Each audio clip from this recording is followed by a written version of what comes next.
본 방송에서 제공하는 투자 정보는 투자 판단에 대한 조언입니다. 방송에서 제공하는 주식의 가치, 가격 상승 및 가격 하락에 대해서는 방송사에서 보장하지 않습니다. 슈퍼스탁 발굴 프로젝트 글로벌 슈퍼스탁의 김민아입니다.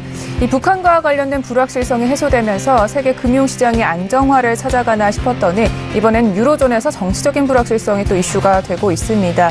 이 때문에 달러화 강세가 우리가 우려했던 만큼 올라가는 것이 아니냐 이런 목소리들도 나오고 있는데요. 오늘도 저희 글로벌 슈퍼스탁과 함께 하시면서 이 부분 꼭 짚어 나가시고요. 또 암호화폐와 관련된 이야기도 나누고 있으니까요. 대안 투자 방안은 없는지 꼭 짚어 가셨으면 좋겠습니다.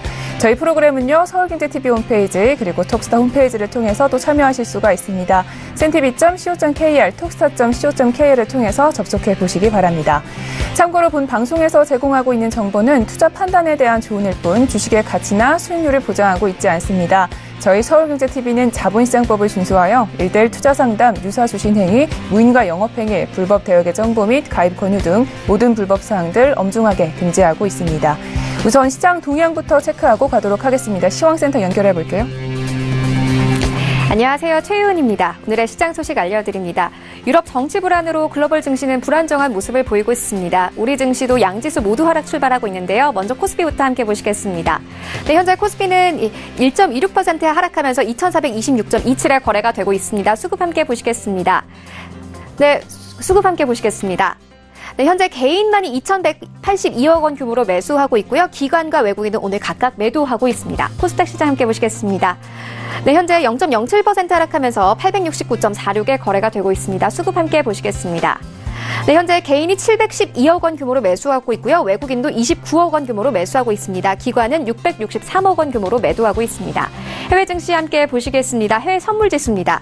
0.15% 하락하면서 나스닥 지수는 6,934.25에 거래가 되고 있습니다. S&P 500 지수 함께 보시겠습니다. 현재 0.12% 하락하면서 2,689.00에 거래가 되고 있습니다. 달러 인덱스 함께 보시겠습니다. 네, 현재 거의 변동이 없는 상황이고요. 94선에서 현재 거래가 되고 있습니다. 네, 골드 함께 보시겠습니다. 현재 0.16% 상승하면서 1,306.2달러에 거래가 되고 있습니다. 크루드오일 함께 보시겠습니다. 네, 현재 0.01% 하락하면서 66.72에 거래가 되고 있습니다. 네, 다음으로는 중국 증시 함께 보시겠습니다. 전 마감일 상황입니다. 상해 종합지수는 0.47% 하락하면서 3,120.46일에 마감을 한 바 있습니다. 다음으로는 항생지수 알려드립니다. 항생지수는요. 네, 1% 하락을 하면서 3484.58에 마감을 한 바 있습니다. 다음으로는 암호화폐 시세 알려드립니다. 9시를 기준으로 알려드립니다. 먼저 비트코인은요, 오늘 상승 출발했는데요. 0.10% 상승했고요. 뉴 이코노미 무브먼트가 오늘 6% 가까이 상승하고 있습니다. 현재 에이다와 그리고 이더리움은 오늘 모두 하락 출발을 하고 있습니다. 다음 종목 함께 보시겠습니다. 현재 퀀텀은 거의 변동이 없이 흘러가고 있고요. 리플과 네오 그리고 비트코인 캐시 오늘 모두 상승 출발하고 있습니다. 다음으로는 거래량 순위 함께 보시겠습니다. 1위부터 함께 보시겠습니다. 현재 1위는 이오스고요. 2,436억 원 현재 거래가 되고 있고요. 2위부터는 트론, 에이다, 비트코인, 이더리움 이렇게 흘러가고 있습니다. 지금까지 시장 소식 알려드렸습니다. 최은이었습니다. 네, 지금까지 각종 시황 소식 알아봤고요. 이제 본격적으로 글로벌 슈퍼스탁 시작을 해보도록 하겠습니다. 첫 번째 시간에는요, 주요 해외 이슈들을 살펴보는 시간이죠. 글로벌 이슈앤 가이드 시간입니다. 오늘은 수요일이고요. 양세동 멘토님과 함께합니다. 네, 멘토님과 인사 나눠볼게요. 안녕하세요. 네, 안녕하세요. 네, 반갑습니다. 자, 멘토님과 오늘 어떤 이슈들을 짚어보면 좋을지 확인하고 가도록 하겠습니다. 자, 글로벌 이슈 첫 번째입니다. 이탈리아의 정치적 우려가 지속되는 가운데 새로운 총리 후보가 지명됐습니다. 긴축 경제를 중시하는 경제학자 카를로 코타렐리가 그 주인공인데요. 이번 총리 지명자로 말미암아 이탈리아는 무정부 상태를 벗어날 수 있을지 잠시 후에 분석해 보도록 하겠습니다. 두 번째 이슈 역시 이탈리아와 관련된 내용입니다. 이탈리아의 전국 혼란이 유로존에는 어떤 영향을 미치는지 좀 더 자세하게 짚어보도록 하겠습니다. 자, 본격적으로 이슈 분석하기에 앞서서 관련 이슈들, 외신들은 어떻게 보도하고 있는지 먼저 확인하고 가도록 하겠습니다. 최윤 캐스터. 네, 이어서 글로벌 이슈 두 가지 브리핑 해드립니다. 첫 번째 이슈는요. 이탈리아 대통령이 새로운 총리를 임명을 했다. 이런 소식이었습니다. 관련된 외신 함께 보시겠습니다. CNBC에 나온 기사고요. 제목 보시면 Italy President names ex-IMF official as interim leader with fresh elections expected. 이렇게 제목이 나와 있는데요. 이탈리아 대통령이 이 새로운 선거에 대한 기대감과 함께 임시 총리직으로 이전 IMF 출신을 임명을 했다. 이렇게 설명을 하고 있습니다. 관련된 내용 조금 더 자세히 보시겠습니다. 네, CNBC에서는요. 이탈리아 세르지오 마타렐라 대통령이 28일에 IMF 고위직 출신의 경제학자 카를로 코타렐리에게 공식 정부 구속권을 부여했다. 이렇게 설명을 하고 있습니다. 네, 관련된 내용 조금 더 자세히 보시겠습니다. 이 새롭게 지명된 총리는요. 새로운 선거에 대해서 중요성을 강조를 하고 있습니다. 현재 이 코타렐리는 이탈리아로 하여금 굉장히 빠르게 선거를 진행시키게 도와줄 것이다. 그리고 그 선거는 내년이나 이번 가을이 될 것이다. 라고 이야기를 하고 있습니다. 네, 그렇다면 그 총선은 언제 이루어지게 될까요? 두 번째 이슈로 바로 넘어가 보도록 하겠습니다. FX 스트릿에 나온 기사고요. 제목 보시면 Italy early elections could be set for September 9th. 이렇게 현재 이야기가 나와 있는데요. 이탈리아는 이르면 9월 9일에 총선을 치를 수도 있다라고 이야기를 하고 있습니다. 관련된 내용 조금 더 자세히 보시겠습니다. FX 스트릿에서는 유로존 3대 경제국 이탈리아의 전국 혼란이 해소될 기미가 보이지 않는다. 올 가을 조기 총선은 불가피하다는 관측이 나온다. 이렇게 설명을 하고 있습니다. 그렇다면 그 총선은 언제가 될까요? 조금 더 자세히 보시겠습니다. 네, 현재 이탈리아 일간지에서는요. 그 총선은 9월 9일이 될 수도 있다. 이렇게 이야기하면서 정확한 날짜를 이야기하고 있는데요. 네, 앞으로 어떻게 될지 전문가들과 다시 이야기 나눠보도록 하겠습니다. 네, 최윤 캐스터 수고하셨습니다. 자, 본격적으로 첫 번째 이슈 분석을 해보도록 하겠습니다. 이탈리아 전국과 관련된 문제 지금 세계 금융시장이 주목하고 있기 때문에 자세히 한번 알아보면 좋겠는데요. 자, 첫 번째 이슈 조금 더 자세하게 설명을 들어보도록 할게요. 네, 일단은 이탈리아 대통령이 새 총리 후보를 지명했다는 첫 번째 소식인데, 네, 세르지오 마타렐라 이탈리아 대통령이 임시정부 총리로 카를로 코타렐리 전 국제통화기금 IMF 집행이사를 어제 지명했다는데, 이게 문제가 지금 뭐냐면은 불과 사흘 전에 후보가 또 올랐다가 갑작스럽게 전격 사퇴하는 등 이탈리아 내에서 이제 정국이 굉장히 극도로 혼란한 상황입니다. 이탈리아는 현재 상황이 지난 3월 초에 총선 이후 석 달 가까이 내각 구성조차 하지 못하는 지금 무정부 상태가 수습될지 지켜보는 국면입니다. 네, 알겠습니다. 지금 멘토님께서 지금 이탈리아 무정부 상태다라고 말씀을 해주셨는데요. 구체적으로 좀 어떤 상황에 놓여 있는 건가요? 그럼 이탈리아의 일단은 의원제부터 좀 확인할 필요가 있는데, 이탈리아는 의원 내각제 국가에서 의석수가 많은 정파가 정부를 구성하고 그 대표가 총리를 맡는 그런 나라입니다. 3월 총선에 과반수를 얻은 정파가 없어서 연립정부를 꾸려야 하는데 협상이 계속 난항 중인 부분이고, 얼마 전에 포퓰리즘 정당인 오성운동과 구구정당인 동맹당이 연정에 합의하여 법학교수 출신인 콘테 총리를 후보에 올렸는데, 이게 문제가 뭐냐면은 최근 대통령이 이를 거부했습니다. 대통령이 거부한 이유는 유로존에서 탈퇴하는 위험을 무릅쓰지 않을 인물을 경제장관으로 요청했었다. 이렇게 언급을 한 상황입니다. 그만큼 반유럽 성향을 가진 자를 배제하겠다는 의미가 굉장히 큽니다. 그리고 지금 현재는 아무래도 의원 내각제이기 때문에 무정부 상태가 계속적으로 유지가 되는 상황입니다. 네, 알겠습니다. 지금 이러한 좀 이탈리아의 정세가 이미 지금 국제 금융시장에 굉장히 큰 영향을 미치고 있습니다. 뭐 유로 증시는 당연히 마찬가지고요. 지금 유럽 증시까지도, 뉴욕 증시까지도 이렇게 하락했다라는 해석들이 나오고 있는데, 이에 관련해서 조금 더 자세히 설명을 들어보도록 할게요. 네, 일단은 굉장히 시황적인 정치적인 측면으로 좀 여러분들한테 설명을 하는데, 최근 오성운동이 이끄는 서유럽 최초의 포퓰리즘 정부 탄생이 임박한 데에 따라 유럽 시장이 굉장하게 내렸다가 올랐다가를 반복하고 있습니다. 특히 제일 중요한 부분이 유로존 탈퇴를 주장하는 경제장관이 추천되자마자 1유로 값어치가 1.16달러까지 떨어졌는데, 앞으로 이탈리아 총선과 관련해서 유로 환율에 큰 영향이 있을 것으로 보이는데, 제일 중요한 거는 일정을 좀 살펴볼 필요성이 있다고 생각하거든요. 그래서 다음 뉴스를 통해서 일정을 한번 살펴보도록 하겠습니다. 네, 알겠습니다. 자, 다음 뉴스도 첫 번째 이슈랑 좀 연관성이 있는 거니까요. 같이 연결지어서 좀 보도록 하겠습니다. 새로운 총리 후보 지명자 우선 코타렐리 후보에 대한 좀 성향이 궁금한데 어떤 성향의 인물인가요? 네, 일단은 코타렐리는 일단 이탈리아가 유로존 내에 있는 것을 강하게 지지하는 인물입니다. 이게 가장 문제가 되는 분인데 지금 분위기로 봐서는 코타렐리 총리 지명자가 의회에서 신임 투표를 통과할 가능성이 거의 없는 것으로 보고 있습니다. 단순히 코타렐리는 임시정부의 이제 조기 총선을 준비하고 실행하는 역할에 그칠 것이다. 이렇게 관측이 나오고 있는 상황인데, 그럼 이탈리아는 9월에 총선이 치러질 가능성이 지금 현재로서는 가장 큽니다. 총선을 치른 지 6개월 만에 다시 총선을 이탈리아는 치르게 되는 상황입니다. 알겠습니다. 지금 현재 좀 이탈리아 내에서 이 포퓰리즘 정당의 부상이 좀 두드러진 이유가 있을까요? 이게 일단은 지금 굉장히 사회적인 문제로 볼 수 있겠는데, 그 긴축 재정을 요구하는 유럽 기관이 이를 주도하는 독일 등에 대한 반감이 커졌음을 방증을 하고 있습니다. 유럽중앙은행은 국내 총생산의 1.3배에 이르는 막대한 부채를 가진 이탈리아의 긴축 재정과 경제 개혁을 엄격하게 요구해왔기 때문입니다. 그렇기 때문에 좀 포퓰리즘 정당이 앞서 나가고 있다. 뭐 이런 말씀이신데, 자, 그렇다면 이렇게 되면 좀 이탈리아 움직임에 유로의 하락세가 좀 계속 좀 이어지게 될까요? 어떻게 보시나요? 네, 지금 현재 상황으로는 앞으로 총선을 주목해야 될 부분이 굉장히 크지만 반유로존 성향을 띌 가능성이 다시 총선에 이제 포커스에 맞춰질 게 뻔해요. 지금 현재 상황으로는. 그럼 유로존 탈퇴라는 극단적인 상황도 이끌어갈 수 있는 국면입니다. 현재로서. 정당 내 싸움이기 때문에 굉장히 어려운 그림을 그리고 오고 있는데, 지금 유로에 대한, 어쨌든 간에 달러에 대한 상승세는 더 추가적으로 이어질 가능성이 굉장히 크게 보고 있어요. 그럼 반대로 유로는 더 추가적으로 하락할 가능성이 굉장히 두드러지게 나오는 상황이에요. 시황적으로는.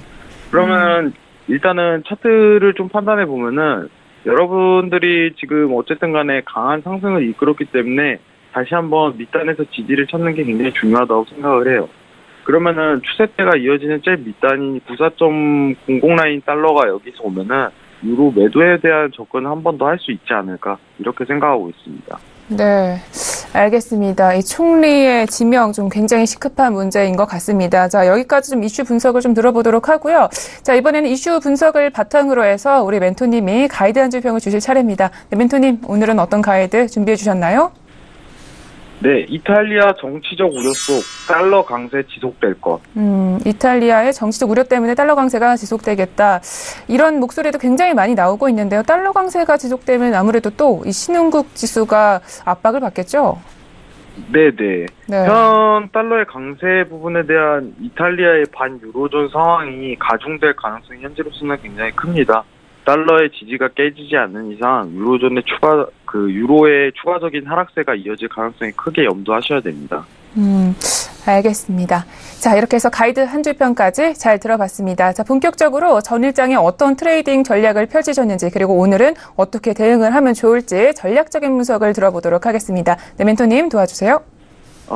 개인적으로 이제 골드를 제가 좀 띄워놓고 있는 상황인데, 골드 라인이 이제 지지 라인 자체가 조금 붕괴가 되면서 굉장히 어려운 그림으로 가고 있어요. 사실 지금 그림보다 중장기적인 포지션으로 유로 매도에 대한 접근을 94.00에 접근했을 시 이 지지 라인에서 유로 매도적 접근을 한번 해보는 게 더 유리한 상황인 것 같아요.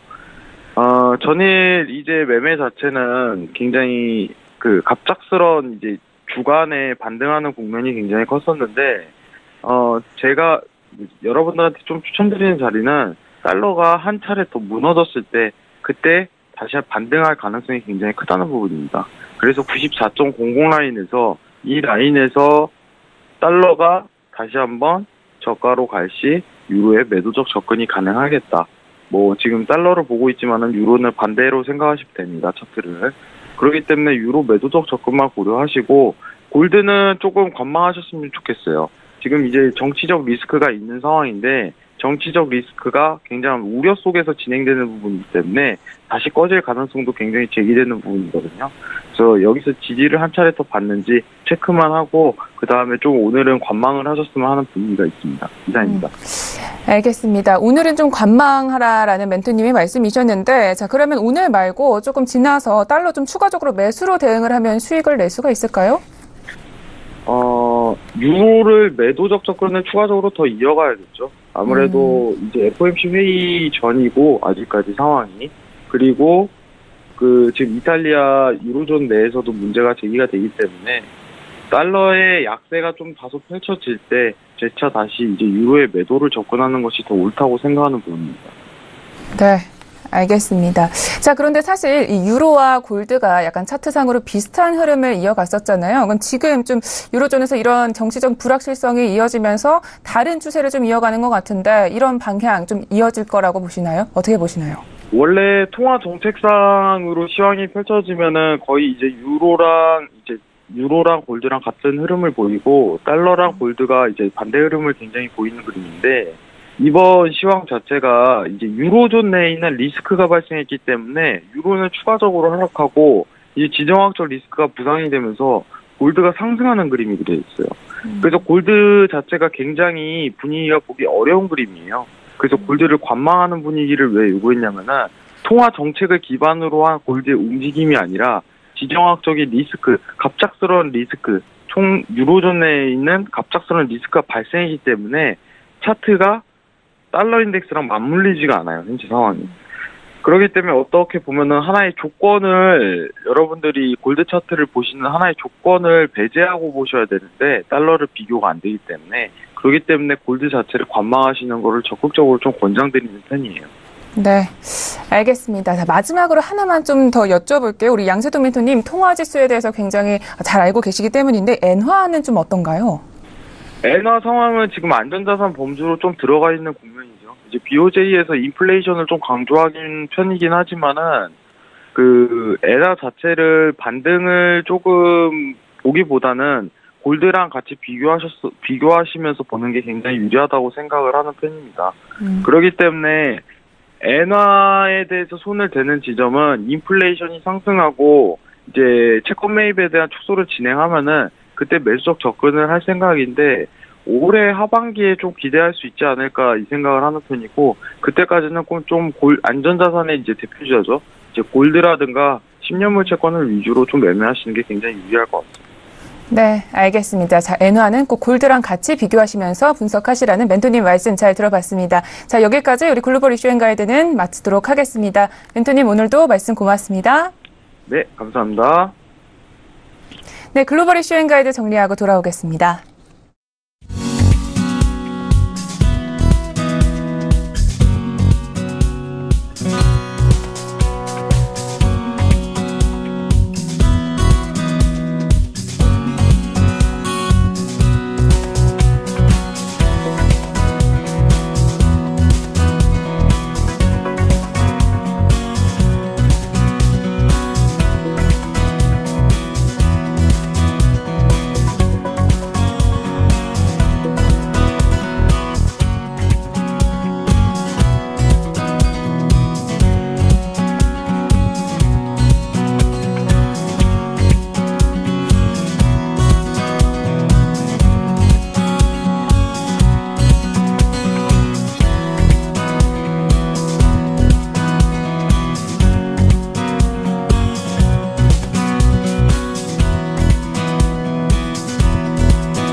슈퍼스탁을 찾아가는 여정에서 여러분의 가이드가 되어드리는 저희 글로벌 슈퍼스탁, 이번에는 차이나 이슈 앤 가이드 시간으로 돌아왔습니다. 자, 중국 시황 이야기 그리고 유망투자 종목에 대해서 소개를 들으실 수가 있습니다. 김정철 본부장님과 이야기 나눠보도록 하겠습니다. 자, 지금 전화 연결이 되어 있다고 합니다. 네, 본부장님 안녕하세요. 네, 안녕하십니까. 네, 반갑습니다. 네. 자, 오늘도 다양한 이슈들 잘 점검 부탁드릴게요. 자, 우선 전일장 중국장 어떻게 마감되는지 설명 좀 들어봐야겠죠? 네, 일단 전일장에서 중국 증시가 급락을 좀 보여줬는데요. 일단 상위종합지수가 0.47% 하락을 했는데, 상위종합 뿐만 아니라 선전 성분 지수가 1.11%, 그리고 창업하는 지수가 1.29%로 급락을 하면서 마감을 했습니다. 주로 이제 어제 같은 경우가 이제 좀 전체적으로 증시가 좀 힘을 못 받았는데, 이제 선전 증권거래소 중국의 증감이라고 하죠. 거기에서 이제 공개적으로 자본시장 개방 의지를 천명했는데, 시황이 별로 이제 크게 영향을 못 줬고요. 반면에 이제 어제 좀 급락을 했던 1년 미만 리베랑 종목이 첫 신주가 좀 4.36% 급등을 했고, 반면에 다른 종목들 중에 이제 석탄, 철강, 호텔 관광, 방직을 제한 나머지는 다 폭락을 한 그런 모습입니다. 특히 제약바이오가 어제 좀 다시 많이 급락을 했어요. 그래서 제약바이오 같은 경우가 좀 하루 급등하고 그 다음날 급락하는 그런 현재 그런 모습을 보였습니다. 네, 알겠습니다. 좀 언제쯤 반등이 나올 수 있을지 기대를 해봐야 될 것 같은데요. 자, 그렇다면 오늘은 어떤 이슈들을 짚어주실지 화면으로 먼저 만나보겠습니다. 차이나 이슈 첫 번째입니다. 미국과 중국 간에 벌어지고 있는 무역 전쟁이 냉탕과 온탕을 넘나드는 가운데 이번엔 WTO에서 지적재산권 문제를 두고 격돌했습니다. 이번엔 어떤 문제를 벌어진 것인지 또 무엇인지 잠시 후에 살펴보도록 하겠습니다. 두 번째 차이나 이슈입니다. 중국 맥주 업체들이 날로 수준 높아지는 소비자들의 입맛에 따라 고급화 전략에 나서고 있습니다. 어떤 전략으로 소비자들의 마음을 사로잡을 예정인지 잠시 후에 알아보도록 하겠습니다. 자, 첫 번째 이슈부터 분석을 해보도록 하겠습니다. 어떤 뉴스인지 먼저 소개부터 들어보도록 하겠습니다. 네, 일단 어떤지 잘 넘어가는 듯 했습니다. 잘 넘어가는 아니나 다를까. 트럼프 대통령이 이제 GT 제재를 철회를 다시 또 고려하고 있다. 제재를 철회하는 걸 다시 한번 철회하는 거를 고려하고 있다. 그러면 GT 제재를 다시 하겠다. 왜냐하면 중국이 지금 계속 지적재산권에서 문제가 성의가 없다 이런 얘기고요. 근데 이제 중국 같은 경우 이방카라고 이제 트럼프의 딸이 있는데 상도권을 중국에 7개를 획득을 했거든요. 최근에. 이 부분이 이제 좀 이건 도덕적으로 문제는 거 아니냐 이런 얘기가 좀 나오면서 좀 시장에 이슈가 되고 있습니다. 네, 이랬다 저랬다 하는 이 트럼프의 마음, 이제는 좀 놀랍지도 않은데요. 역시나인 것 같습니다. 자, 미국에서는 또 다시 새로운 좀 미중 무역 카드를 좀 드러낸 것 같은데, 이번에는 좀 어떤 문제 때문인가요? 네, 이번에 이제 직접재산권 문제였거든요. 그러니까 이게 다른 문제가 아니라, 특별히 이제 무역 관련, 그러니까 수출과 수입 관련 품목 같은 경우는 이미 이제 그거 관련해서 이미 얘기를 많이 꺼냈으니까, 특별히 얘기를 안 하는데, 이제 또, 지적재산권 가지고 이제 11월 시작했어요. 이제 500억 달러 규모의 중국산 수입품에 관세를 부과하겠다. 중국 기술 이전 요구를 WTO에 제소하겠다. 그러니까 지적재산권 중에 제일 중요한 부분이 뭐냐면 중국과 이제 합작회사를 만들 때 강제로 기술 이전을 시킨다든지 그러니까 그런 경우가 좀 있었습니다. 더 있었는데 그동안 일어났던 문제에 대해서 좀 지적을 하고 있고요. 미 정부에서 이제 관세 부과에서는 이제 WTO에 지원이 좀 필요한 그런 상황인데 이 부분이 어떤 얘기냐면요. 중국 같은 경우는 지금까지 계속 이제, 중국 내 사업을 하려면 무조건 중국에서 합작회사를 만들어야 되거든요. 그러니까 중국 기업과 합작회사를 만들어서 진행을 했었어야 되는데, 그러면서 이제 그 합작회사가 기술 이전을 무조건 해줘야 되는 약간 그런, 무역적인 약간 그런 불균형이 많이 발생을 했었습니다. 근데 그런 부분에 대해서 상당히 좀 많이 이제 이번에 미국이 다시 치고 나오기 시작하는 거고요. 지금 보시면은 한 열흘 만에 판을 뒤집은 그런 상황인데, 제가 봤을 때는 그동안 이제 많이 이렇게 스티브 무누신하고 뉴욕 부총리하고 그렇게 많이 얘기하고 잘 했는데, 하루 만에 이렇게 또 뒤집어버린 게 아닌가 이런 생각을 좀 해볼 수 있고, 다음 달 초에 예정돼 있는 이제 상무부 장관이 중국을 방문하기로 돼 있는데, 이때 이제 또 어떻게 일정이 좀 변할지 아니면 이제 트럼프 대통령이 합의를 아예 다 파기할지 그런 부분에 대해서 서로 이제 좀 얘기가 많이 나오고 있는 그런 상황입니다. 네. 저번에도 계속 말씀을 드렸지만 이 지적재산권과 관련해서는 미국이 한 치 앞에 양보를 할 수 없다 이런 입장인 것 같습니다. 자, 그런데 이런 와중에도 이 트럼프 대통령의 딸 이방카가 세운 패션 회사에 대해서 좀 말이 많은 것 같습니다. 갑자기 좀 미국이 이렇게 돌변한 이유 그리고 지금 이 패션 회사 어떤 내용인지 좀 들어보도록 할게요. 네, 이게 이제 좀 이슈인데요. 그러니까 사실 미국이 중국에 대해서 지적재산권에 관련한 부분에 대해서 이제 좀 문제를 삼은 부분에 대해서 이게 한두 번이 아니기 때문에 그럴 수 있다. 이렇게 볼 수 있습니다. 근데 지난번에 류호 부총리가 중국에서 미국으로 넘어와가지고 협상을 할 때 트럼프 대통령의 딸이죠. 이방카 백악관 보좌관이 세운 패션회사가 있는데 그때 이제 중국에서 상표권을 다수 취득을 했어요. 그때. 근데 GT 철회 직전에 갑작스럽게 이제 해당 사항을 발표를 했는데 그러니까 뭔가 딜이 있었다는 거죠. GT 제재를 철회한 대신 뭔가 미국에서 뭔가 혜택을 줬으니 중국에서도 상표권을 이방카한테 좀 뭔가 줬는데 이게 갑자기 이제 이걸 뒤집었잖아요. 그러니까 뒤집었기 때문에 중국에서는 특혜를 부여했다고 이제 할 수 있는 상황이었는데 이 부분에 대해서는 지금 말이 많다는 거죠. 그러니까 트럼프 대통령의 딸이 중국에 대해서 혜택을 받았는데 지금 중국에 다시 또 이거 가지고 중국하고 무역 제재에 대해서 또 얘기를 하는 게 과연 이게 맞는 일이냐 라는 얘기가 지금 많이 나오고 있거든요. 그리고 단순하게 이제 그동안 이제 무역시장부하고 류호 부총리하고 무역 합의를 봤는데 합의를 보고 미국으로 넘어온 거죠. 미국으로 넘어왔다가 이제 중국으로 다시 이제 무역 대표단이 이제 중국으로 다시 돌아갔는데 이걸 실무에 결국 다 뒤집은 게 아니냐. 500억 달러에 대해서 관세 부과를 지금 얘기하고 있으니까요. 그것뿐만 아니라 이방카, 대통령에 따라 이방카 문제로 이거 스캔들로 약간 비화될 가능성이 상당히 높다. 그러니까 중국과 모종의 딜로 이방카는 이득을 챙기고 그리고 알고 보니 이 부분에 대해서 미국의 이익을 침해했다고 이런 게 되게 불거지고 있는 그런 상황이거든요. 미국이 이제 돌변해가지고 다시 중국에 대해서 관세 공개에 나선 것이 일단 어떤 게 도대체 뭐 때문에 이게 왜 미국에서 갑자기 관세 공격을 다시 또 시작했나라는 부분을 좀 보시면 일단 내부적으로 뭔가 합의가 좀 잘 안 되고 있는 그런 모습입니다. 그러니까 예를 들면 로버트 라이터 무역 대표부 같은 경우가 상당히 강경파거든요. 강경파인데 이 사람의 목소리가 좀 큰 게 아닌가라는 생각을 하는데 예를 들면은 중국과 합의를 원하는 문우신 장관이 약간 온건파고요. 그 다음에 강경파로 로버트 라이터 무역 대표부가 대표가 있는데 이쪽 내부적으로 트럼프 대통령의 내부 인사들 중에 조금 강경파가 좀 다시 좀 실권을 잡는 약간 그런 모습을 좀 보이는 게 아닌가. 왜냐면 이제 미국이 이번 중국과의 협상에서 상당히 비판을 많이 받았거든요. 그러니까 중국한테 무역전쟁에서 완패했다 이런 얘기 언론에서 막 떠들고 있으니까 도저히 이렇게는 무역 협상을 못 끝내겠다.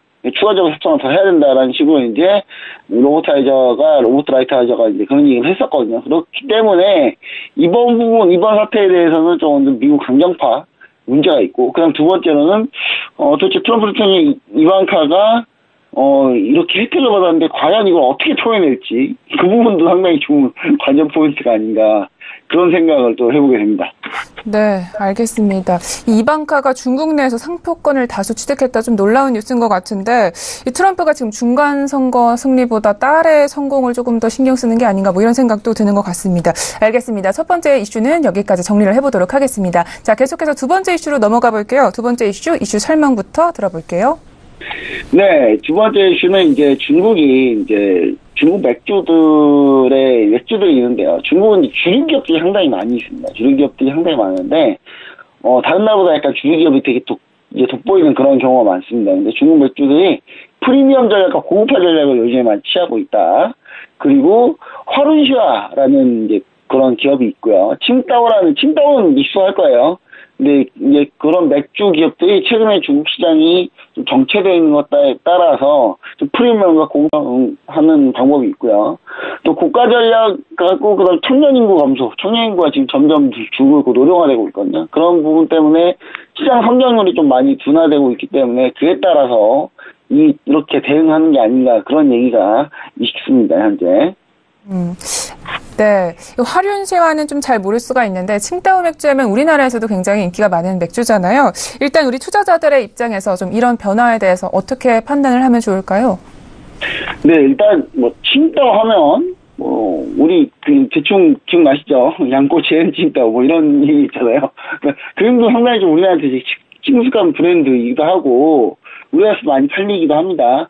근데 하룬시아는 잘 모르실 거예요. 하룬시아는 잘 모르실 텐데, 하룬시아는 샤 맥주로 이제 유명하고요. 샤 맥주로 이제 유명한데 시장 확대를 위해서 상당히 공격적으로, 그러니까 이 기업이 상당히 최근에 정말 공격적으로 많이 마케팅을 했던 회사거든요. 기존 맥주보다 근데 이번에는 한 4배 정도 비싼 슈퍼X를 출시를 했습니다. 그러니까 젊은 층의 맛을 좀 사라지기 위한 전략인데, 그동안 저가 전략에서 이제 고가 전략으로 변화한 거죠. 근데 허른시아가 중요한 게 중국의 전체 1위거든요, 맥주. 우리 칭따오가 1위라고 생각하는데, 허른시아가 전체 점유율 1위입니다.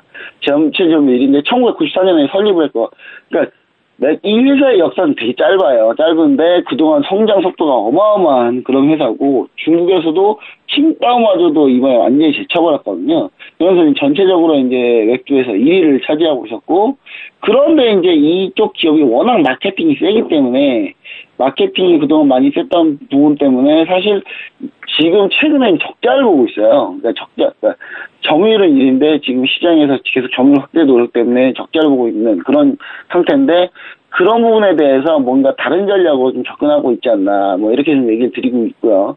칭따오 역시 마찬가지로 그동안에 좀 저가 이미지 좀 많이 받고 고가 전략을 준비하고 있는데, 칭따오 같은 경우는 이제 독일인이 이제 중국 성능성 칭따오에 맥주 공장을 만들면서 이제 출발을 했지 않습니까? 근데 글로벌적으로 칭따오는 많이 진출해 있어요. 그러니까 화룬시아는 중국 내에서만 많이 팔리는 거지 글로벌로 많이 팔리진 않는데, 칭따오는 글로벌적으로 많이 팔리고 있어요. 근데 또 중국에서 2위인 거고요.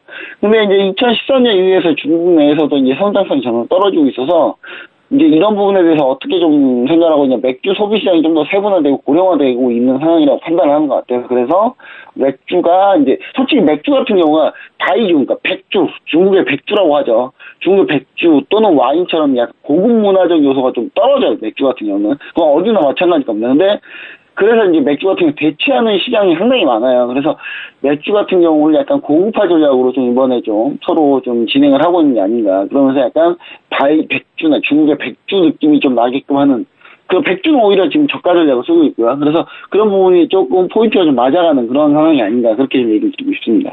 네, 알겠습니다. 중국의 지금 맥주 시장 좀 고급화 전략을 쓰고 있다, 이런 이슈였습니다. 자, 그런데 중국 지금 어떤 업종에서는 저가 정책을 쓰고 또 어떤 부분에서는 또 프리미엄 전략을 쓰고 있는데, 좀 이유에 대해서 좀 짚어보면 좋겠습니다. 네, 이 부분은 우리가 좀 유심히 좀 잘 생각을 해봐야 되는데요. 도대체 중국은 어떤 거는 도대체 저렇게 하고 왜 이거는 왜 고가 전략 쓰는지. 근데 중국 자체가 약간 전략이 있습니다. 중국 정부에서 권하는 전략들이 있거든요. 그러니까 예를 들면 중국 같은 경우가 주로 자국이 좀 뒤처진 산업, 그리고 저가 경쟁, 이런 부분은 저가 경쟁을 주로 밀어붙입니다. 그러니까 자국 기업이 업계 순위권 내에서 좀 밀려있을 경우 그걸 만회하기 위해서 상당히 저가 전략을 밀어붙이는 경향이 상당히 높고요. 특히 IT, 반도체, 하이테크 산업 같은 경우가 중국이 지금 현재 후발주자이기 때문에 이 부분에서 정말 저가 전략을 상당히 많이 쓰고 있거든요. 그리고 또한 이제 성장성이 높은 산업, 앞으로 미래 성장이 높다, 이런 부분은 저가 경쟁을 해서라도 점유율을 많이 높이려고 하는 전략을 많이 씁니다. 그러니까 중국의 거의 대부분 기업이 그렇다고 보시면 될 것 같고요. 반면에 성장성이 낮고, 그러니까 이미 다 성장하는 산업, 그리고 현재 중국이 전체 글로벌에서 1위 되는 기업 같은 경우는 대부분이 저가 경쟁입니다. 예를 들면 중국 같은 경우 뭐 조선, 철강, 화학, 이런 부분은 중국이 정말 기업 수주로 공장이 들어가서 전체 중국이 1위거든요, 생산량이. 그러니까 이 부분에서 이제 또 저가 전략을 취하고 있습니다. 저가 전략을 취하고 있는데, 뭐 이런 부분들이 사실은 중국 내에서도 과잉 설비에 대한 문제점이 많이 있습니다. 그래서 이 부분에 대해서도 저가 전략을 쓰는 부분에서는 중국에서도 상당히 지금 전략 자체가 과잉 설비에 대해서 이제 사회적인 문제가 있기 때문에 이런 부분들을 어떻게 해야 할지가 상당히 중요한 이슈 포인트가 아닌가, 그렇게 좀 얘기를 드립니다. 네, 알겠습니다. 자, 이렇게 해서 이슈 잘 들어봤습니다. 자, 이제 본격적으로 중국 시장에 잘 대응하기 위해서 가이드를 들어볼 차례입니다. 네, 본부장님, 오늘의 가이드는요? 네, 미국의 변심, 그리고 지켜보는 중국의 인내심. 미국의 변심, 지켜보는 중국의 인내심, 가이드 설명 좀 간략하게 부탁드릴게요. 네, 계속되는 이제 미국 무역전쟁 카드가 점점 바뀌고 있어요. 그때마다 논란은 계속되고 있고, 이제는 이제 미국 내에서도 의견 충돌이 있는 거 아닌가라는 생각까지도 지금 들게 합니다. 로버트 라이트하이저 같은 경우하고 우신 장관하고 좀 서로 입장이 좀 다른 게 아닌가. 미국 입장에서 너무 쉽게 협상했다는 비판을 좀 피하기 어려운 그런 상황입니다. 그러니까 중국하고 협상할 때 너무 많이 내줬다, 이런 비판을 좀 피하기 어려우니까 이제 와서 지금 또 뒤집은 거거든요. 근데 중국의 인내심하고 중국의 이제 시장 친화적인 방향의 정도, 그러니까 중국이 시장 친화 정책을 얼마나 계속 이제 써주냐에 따라서 향후 구도가 좀 달라지고, 그러니까 중국이 얼마나 이해해 주느냐. 중국 같은 경우가 이제 사실 시장에 대해서 조금 더 개방을 하고 조금 더 개혁 개방을 원한다면 그럼 지금 현재 미국의 태도에 대해서 어느 정도 이해가 되고 서로 협상할 여지가 있는데, 만약에 중국이 여기서 더 계약할 의지가 없다면 그럼 또 충돌이 벌어지지 않나 이런 생각을 해보면서 중국의 훌륭한 인내심을 좀 기대해봐야 되지 않나. 미국의 변심은 어쩔 수가 없고요. 중국의 훌륭한 인내심을 좀 많이 기대해봐야 되지 않나, 그런 생각으로 가이드 한 줄평을 드렸습니다. 네, 알겠습니다. 자, 이렇게 해서 가이드 한 줄평도 들어봤습니다. 자, 이번에는 오늘의 가이드에 맞춰서 중국 시장 매매 전략도 같이 맞춰봐야 되겠는데요. 유망투자 종목에 대해서 소개를 드릴 시간인데 오늘은 리뷰를 해주신다고 합니다. 네, 리뷰 부탁드릴게요. 네, 오늘 이제 좀 리뷰를 드리려고 하는데요. 리뷰를 드리려고 하는 이유가 뭐냐면, 네. 지금 현재 시장 자체가 상당히 좀 신규 종목을 접근하기에는 상당히 좀 좋지 않은 시장 그렇죠. 상황이어가지고 리뷰로 좀 다시 얘기를 좀 드리고요. 리뷰를 드릴 만한 종목이기 때문에 리뷰를 드립니다. 그러니까 제가 이 종목은 결국 올랐는데 제가 얘기 드릴 때보다 이제 어느 정도 소폭 좀 하락을 해서 손절가 근처까지 갔다가 다시 올라온 그런 기업이거든요. 상해 자동차입니다. 상해 자동차. 코드 번호가 600104. 당연히 상해에 상장되어 있고요. 상해 자동차입니다. 자동차 회사인데, 이 상해 자동차 같은 경우가, 아까 제가 얘기했던 이슈 1번 얘기를 드렸잖아요. 그 이슈 1번 중에 이제, 갑자기 회사 관련해서 기술 이전 관련해서 문제가 있다라고 얘기를 드렸는데, 이 상해 자동차는 그런 이슈를 좀 피해가는 그런 회사입니다. 그러니까, 최근에 이제 신차 출시 효과가 계속 지속되면서 1분기 실적이 상당히 잘 나왔거든요. 지금 상해 자동차 말고 경쟁사 중에 길리 자동차부터 해가지고 다 지금 사실 실적이 그렇게 좋지는 않은데, 이번 합작회사를 통해서 기술 이전에 관련한 요구가 많았던 기업이고요. 그러니까 이번 합작회사에서 아예 자체 브랜드로 많이 넘어온 회사입니다. 그러니까 자체 브랜드에 좀 최근에 자기 자체 브랜드에 무려 500억 원을 투자해가지고 자체 브랜드를 강화한, 그러니까 미국에서나 이제 중국에서나 독일에서나 이제 유명한 자동차 기업이 중국에서 사업을 하려고 할 때 중국의 합작회사를 만들어서 사업을 해야 되는데, 이 합작회사에 의존하기보다는 상해 자동차 같은 경우는 자체 브랜드에 많이 투자를 많이 했다. 그리고 중국 전기차 판매량은 전체 3위를 달리고 있습니다. 그러니까 뭐 1위 길리랑도 그렇게 많이 차이는 나진 않고요. 자체 전기차 브랜드를 또 보유하고 있어서 향후에도 상당히 좀 좋은 전망이 좀 계속되고 있는 그런 기업이다. 뭐 이렇게 좀 얘기를 드릴 수 있겠습니다. 지금 보시면은 제가 봤을 때는 지금 한번 차트를 한번 봐볼게요. 차트를 한번 봐보시면은 상해 자동차 같은 경우가 사실 다른 자동차 기업들하고 좀 차트 흐름이 좀 많이 다릅니다. 많이 다르다는 게 좀 다른 흐름을 보여주고 있는데요. 그러니까 최근에 상해 자동차가 이제 이렇게 다시 올라왔죠. 다시 올라온 흐름이고, 제가 추천했을 때보다는 사폭 떨어졌어요. 떨어졌을 때, 이때 이제 손절가 도달했습니다.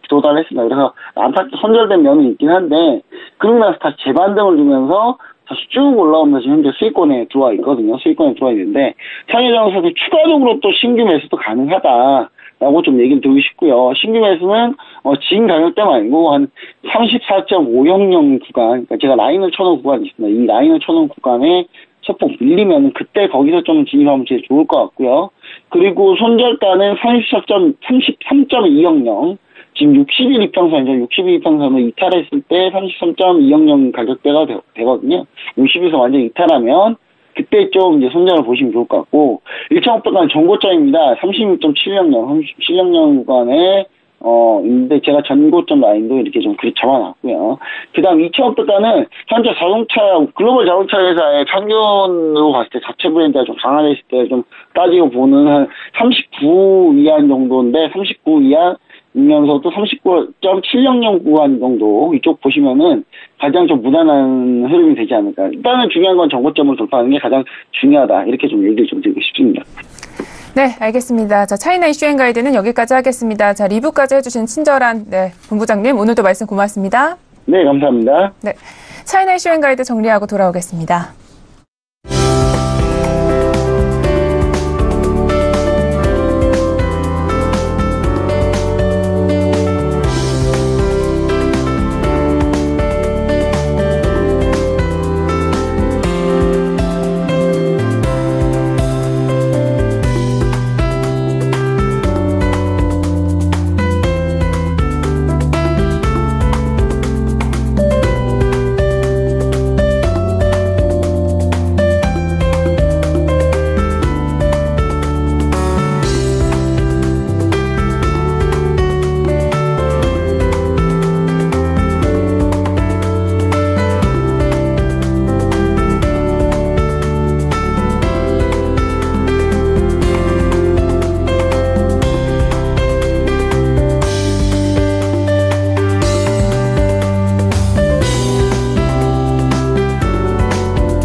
자, 세 번째 코너입니다. 암호화폐 관련된 엄선된 정보들만 드리고 있는 저희 글로벌 슈퍼스탁의 자랑 시간 코인 이슈 여행 가이드 시간으로 돌아왔습니다. 윤진 멘토님 스튜디오로 모셨습니다. 안녕하세요. 네, 안녕하세요. 네, 반갑습니다. 자, 오늘도 우리 윤진 멘토님과 함께 어떤 이슈들이 나와 있는지 살펴보도록 하겠습니다. 먼저 화면으로 만나볼게요. 첫 번째 코인 이슈입니다. 이오스가 오는 6월 메인넷 론칭을 앞두고 있는데요. 이에 대한 암호화폐 시장 내 관심이 집중되고 있습니다. 메인넷이란 무엇이고 어떤 과정으로 진행되는 건지 좀 더 자세한 정보 잠시 후에 알려드리겠습니다. 두 번째 이슈입니다. 노인들을 상대로 사실상 휴지 조각이나 다름없는 암호화폐를 팔아온 일당이 검거됐습니다. 이들은 암호화폐를 이용해 어떤 식으로 피해자들에게 접근한 건지 좀 더 자세하게 알아보겠습니다. 자, 첫 번째 이슈 분석을 해보도록 하겠습니다. 이오스가 메인넷 론칭을 앞두고 있다고요? 네, 일단 6월 2일자 기준으로 메인넷 카운트다운에 들어가고요. 이제 메인넷 상장되고 나면 본격적으로 이제 코인으로서 인정되는 상태라고 보시면 되겠습니다. 네. 자, 그런데 좀 이슈를 좀 자세하게 이해를 하기 위해서는 이 메인넷이 무엇인지 알아야 될 것 같은데요. 메인넷이 뭔가요? 일단 메인넷 같은 경우에는 독자적인 프로토콜 플랫폼을 가진다라고 생각을 하시면 될 것 같은데, 기존에 지금 이오스 같은 경우에는 이더리움 플랫폼 안에서 ERC20으로 분류된 토큰으로 형태로 구축되어 있었습니다. 사실 뭐 많은 코인들이 그 전에도 이더리움 안에서 성장한 코인들이 굉장히 많아요. 뭐 퀀텀 같은 경우도 그랬고, 뭐 그 이외에 뭐 최근에 골렘 이런 친구들도 전부 다 지금 ERC20에 안에 포함돼서 성장하고 있던 친구들입니다. 근데 이 친구들이 이제 이더리움 플랫폼을 이용해서 처음에 코인 토큰으로 출시를 한 다음에 ICO를 시켰죠. ICO를 시키고 나서 거래를 본격적으로 스타트한 다음에 이제는 어느 정도 거래량을 채우고 나니까 머니를 어느 정도 축적했기 때문에 독자적인 플랫폼으로 빠져나와서 이더리움 같은 생태계를 똑같이 구축하려는 형태다라고 보시면 될 것 같습니다. 알겠습니다. 자, 그러면 이오스가 지금 좀 독자적인 메인넷을 구축하려고 한다 이런 이야기인 거죠? 네, 맞습니다. 일단 원래 기본적으로 ICO를 거치고 나서 그 다음에 테스트넷을 거치고 그 다음에 메인넷 자체적인 프로토콜을 구축한 다음에 이쪽에서 본격적으로 상장을 들어가게 되는데 이렇게 코인으로 전환된 상태를 기본적으로 메인넷에 상장된 이후에 코인이다라고 얘기를 할 수가 있고요. 그 전에는 사실 많은 분들이 그냥 코인으로 분류를 하지만 토큰으로 분류되어 있는 친구들이 굉장히 많습니다. ICO만 되어 있다고 전부 다 코인은 아니고요. 토큰 상태로도 충분히 ICO가 돼서 거래가 충분히 가능한 상태입니다. 근데 추후에 독자적인 플랫폼을 가지고 나옴으로써 명백하게 이제 자체 프로토콜을 가진 코인이다라고 얘기를 하는 거죠. 그럼 이제 이오스는 좀 코인이다 이렇게 우리가 부르면 되는 거겠죠? 네. 최근 좀 이오스 에어드롭이라는 단어도 좀 많이 들리는데 이 부분에 대해서도 우리가 좀 짚고 넘어가면 좋을 것 같아요. 이 부분 좀 설명 부탁드릴게요. 일단 에어드롭은 투자자들 입장에서는 무상으로 지급받는다는 관점에서 굉장히 좀 메리트 있는 단어로 들리실 수가 있는데 일단 보유를 하고 있으면은 이제 이 코인을 보유하고 있는 상태에서 아래 토큰들이 예를 들어서 뭐 이더리움 같은 경우는 이더리움 아래 ERC20 토큰들이 쭈루룩 생겼었죠. 근데 마찬가지로 이오스도 이제 이오스 독자적인 플랫폼을 구축하기 때문에 이오스 플랫폼 기준으로 해서 아래 토큰들이 새롭게 여러 개 달리게 됩니다. 이걸 이제 만드는 친구들이 이제 21BP라고 해서 이제 블록체인 프로듀스라고 좀 표현을 하는데 이제 업체들이에요. 사실 프로듀서라고 하지만 단순히 그냥 사람을 생각하시면 안 되고요. 업체들이 들어와서 이오스 플랫폼 내에서 이오스의 블록에 대한 관찰 그리고 관리를 진행을 하고 그리고 독자적인 토큰을 만드는 업체들도 존재를 하고요. 그래서 이오스 플랫폼 하에 토큰을 만든 업체들이 이오스 보유자들한테 이 토큰을 배분하는 형태로 들어갈 경우에 이오스 에어드롭이라고 표현을 합니다. 근데 기존에 이제 5월달 같은 경우에도 거의 뭐 8개 정도 이제 에어드롭이 있었고 이제 6월달에도 추가적으로 한 6개 정도 추가 오픈 에어드롭이 있습니다. 그래서 일단 이오스 보유자들 입장에서는 토큰을 무료 배분 받는다는 점에서는 굉장히 메리트가 있다라고 보시면 될 것 같고요. 이제 앞으로 메인넷 상장을 들어가게 되면은 더 본격적으로 이오스 플랫폼을 이용해서 이 이더리움에서 만들듯이 토큰들이 더 본격적으로 만들어질 거기 때문에 토큰 에어드롭이 더 많아질 걸로 보여지고 있습니다. 네, 알겠습니다. 자, 그렇다면 우리 투자자분들이 이오스 에어드롭을 좀 받으려면 어떤 방법을 이용하면 좋을까요? 최근에는 이제 원래는 이오스 자체에 대해서 이 월렛을 가지고 마이 월렛을 가지고선 이오스 사이트에다가 등록을 해야 본격적으로 이오스에 대한 보유권을 인정을 받고 이거에 대한 토큰 배분을 받을 수가 있는 형태였습니다. 근데 최근에는 이제 이오스 기축거래소라는 것들이 생겨서 이오스를 이제 업비트에서 거래하듯이 혹은 빗썸에서 거래하듯이 이렇게 거래해서 거래소 자체에서 보유만 하고 있어도 사실상 이오스 에어드롭이나 혹은 이번에 토큰에서 이제 코인으로 전환되는데 이거를 이제 스왑하는 과정까지도 전부 다 그냥 자동으로 진행이 되는 그런 기축거래소들이 최근에 많이 생겼습니다. 그래서 이쪽 거래소들에서 거래를 할 경우에는 에어드랍 부분을 그냥 문제 없이 받을 수가 있다라고 얘기를 드릴 수 있겠고요. 저는 빗썸이나 업비트는 이런 부분까지는 좀 진행을 하려고 했는데 사실 에어드랍에 대해서는 지원이 좀 안 되고 있던 상태였다라고 보시면 되겠고, 이제 토큰에서 코인으로 진행되는 전환되는 수합되는 과정은 진행이 됩니다. 근데 이제 기본적으로 토큰을 계속 에어드롭 받는 부분에 있어서는 무리가 있기 때문에 자체적으로 기축 거래소를 이용을 하시거나 마이월렛 통해서 혹은 이더리움 월렛 통해서 이쪽 이오스 메인 페이지에다가 등록을 하셔야 이제 이 관련 에어드롭을 지속적으로 받으실 수가 있습니다. 네, 알겠습니다. 이 이오스가 이번에 메인넷 구축을 통해서 밑에 또 어떤 유망 토큰들이 생겨날지 저도 기대가 되는 바입니다. 자, 이렇게 해서 첫 번째 이슈는 여기까지 알아보도록 하고요. 다음 이슈로 한번 넘어가 보도록 하겠습니다. 자, 우선 다음 이슈 설명부터 좀 들어보도록 하겠습니다. 일단 좀 연세가 있으신 분들한테 이제 다단계 구조로 통해 가지고 30억을 횡령이라기보다는 이제 사기 혐의로 지금 좀 피해 사례가 발생을 했는데, 여기서 암호화폐라는 구조를 좀 굉장히 악용을 해서 4차 산업에 대한 어떤 비전을 줌으로써 다단계 구조를 좀 피해 사례를 이용을 했다라는 부분인데, 사실 이게 굉장히 좀 문제가 되는 게, 많은 좀 노년층 분들이 사실 미래 산업을 준비하기가 굉장히 어렵다 보니까, 이 4차 산업을 준비한다는 콘텐츠를 이용해서 다단계 쪽 플랫폼으로 전환을 해서 노년층 분들한테 제공을 함으로써 미래 비전을 우회적으로 제공해서 사기를 치는 형태다라고 보실 수가 있겠습니다. 알겠습니다. 최근에 이런 기사들이 종종 눈에 띄어서 좀 안타까움을 자아내기도 하고 또 화도 좀 나기도 하는데요. 좀 대체 어떤 방식으로 피해자들한테 접근을 하는 걸까요? 최근에 이런 기업들이 좀 많이 생겨나고 있는데, 일단 이 친구들은 뭐 갖출 거는 다 외형적으로는 많이 갖춰놓고선 사업을 진행을 해요. 뭐 사업이라고 표현하긴 그렇지만, 일단 뭐 거래소 플랫폼을 자체적으로 독자적으로 구축을 해놓고요. 그 다음에 일단 코인에 있어서 결제 시스템도 도입을 다 해놓습니다. 도입을 다 해놓고선 이제 기본적으로 이제 업비트나 뭐 다른 플랫폼들과 차이가 없다. 그래서 이 친구들은 뭐 자기네들의 독자적인 플랫폼이 거래소로 커나갈 수 있고, 그리고 코인도 굉장히 뭐 미래가치 있는 비트코인처럼 커나갈 수 있다라는 비전을 제시하면서 그걸 이용해서 4차 산업의 이제 미래 산업을 준비하는 거다라고 얘기를 하죠. 그래서 기본적으로 뭐 외형은 다 구축이 되어 있다 보니까 일반인들이 보기에는 그럴 수도 있지 않을까라는 생각을 하게 됩니다. 근데 여기서 좀 핵심적인 문제가 하나 있는 게, 비트코인이 사실 과거부터 굉장한 성장세를 많이 이어왔죠.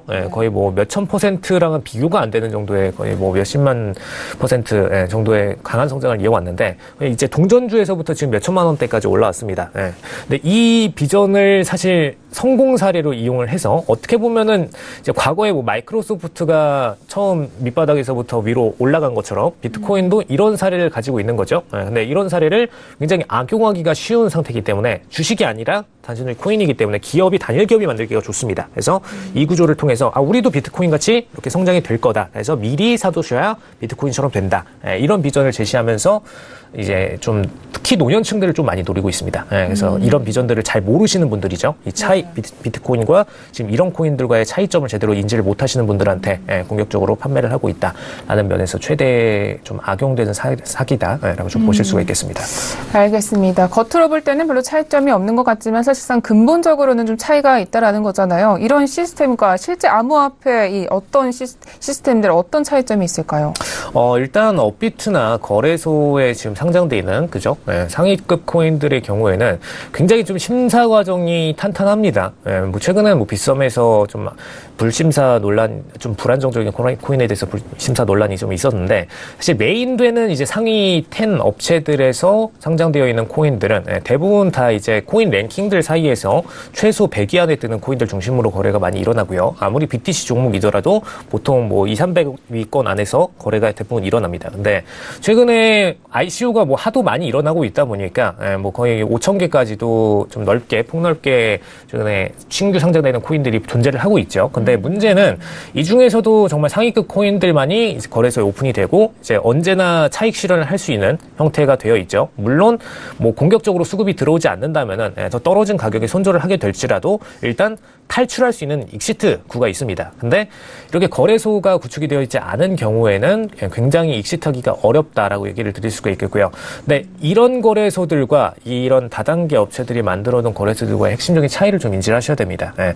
이 친구들이 자체적으로 구축해놓은 거래소는 단일 거래소고요. 그리고 아무리 몇 개의 코인들을 본인들이 출시를 해서 만들었다고 하더라도 수요자들이 기본적으로 없기 때문에 코인들을 받아낼 수 있는 수요층이 없습니다. 즉 아무리 거래소가 오픈되어 있다 한들 물량을 던져서 매각을 하려고 해도 매각이 안 되는 상태다라고 좀 보실 수가 있겠죠. 그래서 사실상 뭐 보유하고 있어도 나중에 추후 현금화를 하기가 굉장히 어렵다라는 면에서 최악의 상태다라고 좀 보실 수가 있겠습니다. 알겠습니다. 이 다단계 코인의 투자 굉장히 위험한 행위니까요. 예방이 꼭 잘 됐으면 좋겠습니다. 이렇게 해서 이슈 여기까지 짚어보도록 하겠습니다. 자, 마지막으로 가이드 한 줄 평을 듣도록 하겠습니다. 자, 오늘은 어떤 가이드 준비해 주셨나요? 네, 코인의 성질입니다. 코인의 성질 좀 해석하기가 난해한 것 같은데 간략하게 설명해 주시면요. 네, 일단 이 코인 같은 경우에는 최근에도 뭐 중견기업급들 이상들이 신규로 다시 참여하고 있는데 이런 정도의 업체들도 기술력으로 상당히 만들기 어려운 게 코인입니다. 근데 이제 정말 소규모 업체들이 뭐 ICO라는 컨텐츠를 가지고선 코인을 최근에 만들고 있는데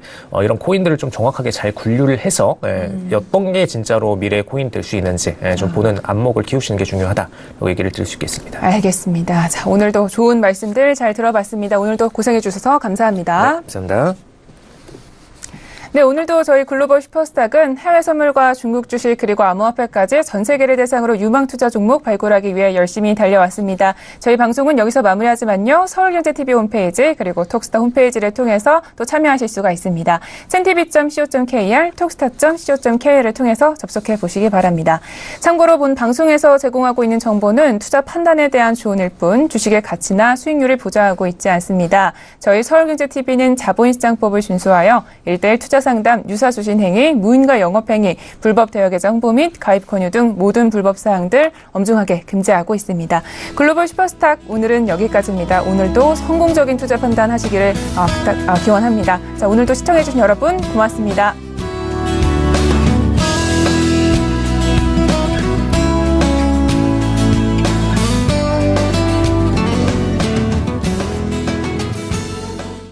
본 방송에서 제공하는 투자 정보는 투자 판단에 대한 조언입니다.